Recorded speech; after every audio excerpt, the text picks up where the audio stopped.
મિત્રો, 2 દિવસ પહેલાં હળવદ તાલુકાના કડિયાણા ગામના જાગૃત ગ્રામજનો દ્વારા ગામની સીમમાં એક વસાહતમાં રેડ કરવામાં આવી હતી. ત્યાંથી 1000 લીટર જેટલો દેશી દારૂનો આથો તેની સાથે દેશી દારૂની કોથળીઓ જે છે એ ઝડપી લેવામાં આવી હતી. આ જંતરેડની ઘટના બાદ હળવદ પોલીસ ઊંઘમાંથી જાગી હોય તેવી સ્થિતિ વચ્ચે હળવદ તાલુકાના ખેતડી ગામે પોલીસે પણ કાર્યવાહી કરી છે.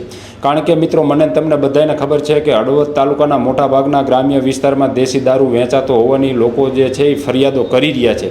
અને લોકોની ફરિયાદ બાદ પણ જે છે એ પોલીસને જે કાર્યવાહી કરવી જોઈએ એટલા અંશે કાર્યવાહી નથી થતી. એના કારણે જ લોકો જે છે એ જંતરેડ કરવા મજબૂર બન્યા છે. થોડા દિવસ પહેલાં ખોડ ગામે પણ આ જ ઘટના બની હતી. તેની સાથે કડિયાણા ગામે પણ 2 દિવસ પહેલાં જે જંતરેડની ઘટના છે મિત્રો એ બની છે. એટલે હવે લોકો પણ જાગૃત થઈ રહ્યા છે અને પોલીસની જે કંઈ કામગીરી છે એ હવે લોકો કરી રહ્યા છે. જેના કારણે જ હવે પોલીસ જાગી હોય તેવી સ્થિતિ છે. કારણ કે ગઈકાલે હળવદ તાલુકાના ખેતડી ગામે હળવદ પોલીસ દ્વારા એક દેશી દારૂની ભઠ્ઠી છે ત્યાં આગળ રેડ કરવામાં આવી હતી. ત્યાંથી 100, 200, 500 લીટર નહીં પરંતુ 2700 લીટર દેશી દારૂનો આથો છે એ ઝડપી લીધો છે. તેની સાથે 50 લીટર દેશી દારૂ પણ જે છે એ પણ ઝડપી લીધો છે. અને સાથે જ આ ઘટનામાં 77,500 રૂપિયાનો મુદ્દામાલ છે એ પણ કબજે કરવામાં આવ્યો છે.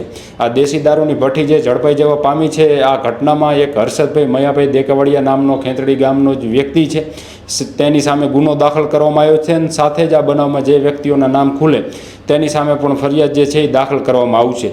એટલે ખાસ લોકો હવે જાગૃત થઈ રહ્યા છે. દેશી દારૂ ઉપર લોકો જંતરેડ કરી રહ્યા છે. એટલે પોલીસને ન છૂટકે કામગીરી જે છે મિત્રો એ કરવી પડે તેવી સ્થિતિ છે. તેની સાથે મિત્રો અમને એક પણ 2 દિવસથી માહિતી, આમ તો ગઈકાલ સાંજથી આ બધી માહિતી મળી રહી છે કે કડિયાણાના ગ્રામજનો દ્વારા ગામની એક વસાહતમાં દેશી દારૂ ઉપર જંતરેડ પાડવામાં આવી. એના કારણે પોલીસને ભયંકર માઠું લાગી ગયું છે. પોલીસને સહેજ પણ ગમ્યું નથી પણ ગમવાનું. તમને મને બધાને ખબર છે મિત્રો. એટલે હવે પોલીસ જે છે કહી રહ્યા છે ગામ લોકો કે ગામના જે લોકો છે એને ટાર્ગેટ કરે છે. ગામના કોઈ વ્યક્તિઓ હોય, ટ્રેક્ટરને ચલાવતા હોય, દાબડામાં કે એમાં હાંકતા હોય, થોડું જાજુ ગેરકાયદેસર હોય તો હવે પોલીસ જે છે તેઓ સામે કાર્યવાહી કરી રહી છે. એટલે અમે એના સમર્થનમાં નથી કે કોઈ ગેરકાયદેસર પ્રવૃત્તિ કરતા હોય તો એની સામે પોલીસ કાર્યવાહી ન કરે. પરંતુ ગામ લોકો કહી રહ્યા છે કે જંતરેડ થઈ ત્યાર પછી પોલીસને સારું નથી લાગ્યું અને કડિયાણા ગામના જે યુવાનો છે તેને પોલીસ ટાર્ગેટ કરી રહી છે. એટલે ખાસ અમે ધારાસભ્ય પ્રકાશભાઈ વરમોરા સાથે સાંસદ ચંદુભાઈ સિંહોરા છે એમને પણ અપીલ કરીએ છીએ કે કોઈ પણ અધિકારી જ્યારે ગામ લોકો જાગૃત બનીને કોઈ કાર્યવાહી કરતા હોય તો અધિકારીઓએ ગામના લોકોને ટાર્ગેટ ન કરે. એ તમે જનતાના પ્રતિનિધિ છો એટલે જોવાની તમારી પણ થોડી જવાબદારી છે. એટલે એ બાબતે પણ તમે થોડું જોઈશો એવી અમે આશા વ્યક્ત કરી છે. તેની સાથે હળવદ તાલુકાના ગ્રામ્ય વિસ્તારના લોકોને અમે એ પણ એક મિત્રો અપીલ કરીએ છીએ કે તમારા ગામમાં દેશી દારૂની વેચાય છે તો 1-2 વખત તમે પોલીસને જાણ કરો, પોલીસને તમે ફોન કરો, પોલીસને લોકેશન આપો ને પોલીસને કહો કે અહીંયા દેશી દારૂની ભઠ્ઠી છે, અહીંયા દારૂ વેચાય છે. 1-2 વખત રજૂઆત કર્યા પછી જો પોલીસ કાર્યવાહી નથી કરતી તો તમે જંતરેડ પાડો એની સામે કંઈ જ વાંધો હોય નહીં. અને છેલ્લે કારણ કે આપણું ગામ છે એને બચાવવાની જવાબદારી આપણી જ છે. બહાર ગામના કોઈ બચાવવા આવવાના છે નહીં મિત્રો.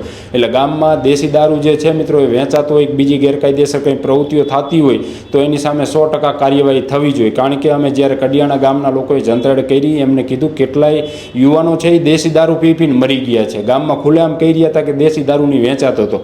અને મહત્ત્વની મિત્રો વાત એ છે કે ગામ લોકો જંતરેડ ક્યારે પાડે, કેટલા બધા ત્રાસી ગયા હોય, કેટલા કંટાળી ગયા હોય, કેટલા દારૂડિયાઓએ એમને ત્રાસ આપ્યો હોય. તેના કારણે ગામ લોકોએ આખરે મજબૂરી વશ થઈ અને કાર્યવાહી કરવી પડે. ગામના સરપંચે મીડિયામાં બાઇટ આપતા સમયે પણ કીધું હતું કે હવે જો આ દારૂને વેચાય છે તો અમે હળવદ પોલીસને નહીં પરંતુ LCBને જાણ કરીશું. એટલે એ વાત ઉપરથી મિત્રો સ્પષ્ટ થાય છે કે હળવદ પોલીસ ઉપર તાલુકાના લોકોને કેટલો પ્રકારનો ભરોસો છે. એટલે ખાસ અમે લોકોને પણ મિત્રો એક અપીલ કરીએ છીએ કે તમારા ગામમાં કંઈ ગેરકાયદેસર પ્રવૃત્તિઓને કંઈ ચાલતું હોય તો પહેલાં પોલીસને જાણ કરો. અને જો પોલીસ કાર્યવાહી ન કરે તો પછી 100% તમે જંતરેડ કરો.